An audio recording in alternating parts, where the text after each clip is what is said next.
ज्या महानगरपालिकेने झाडं जगवायची त्याच महानगरपालिकेने झाडांवरती कुऱ्हाड चालवलेली आहे। औरंगाबादमध्ये ही धक्कादायक घटना घडलेली आहे। गेल्या 2 दिवसात महात्मा गांधी मिशन संस्थेच्या प्रियदर्शिनी उद्यानातील अनेक झाडं तोडण्यात आलेली आहेत। धक्कादायक बाब म्हणजे एवढ्यावरच न थांबता या ठिकाणी बुलडोझर चालवून झाडांच्या खोडांचं समूळ उच्चाटन करण्यात आलेलं आहे। तोडलेली झाडं उद्यानातच जाळण्यात आलेली आहे। साफसफाईच्या नावाखाली औरंगाबाद महानगरपालिकेने हा प्रताप केलाय।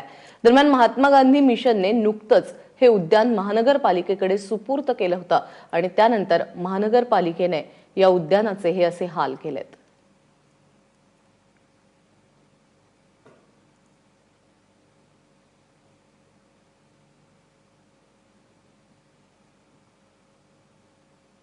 MRTP ॲक्टनुसार कोणतीही परवानगी घेता की ज्याचं रिझर्वेशन फक्त गार्डनसाठी आहे अशा ठिकाणी नुसतं करता येत नाही। दुःखाची गोष्ट आहे की ज्या जिल्ह्याचे पालकमंत्री स्वतः पर्यावरण मंत्री आहेत त्या जिल्ह्यामध्ये असं घडत आहे, हे अत्यंत दुःखाचं आहे।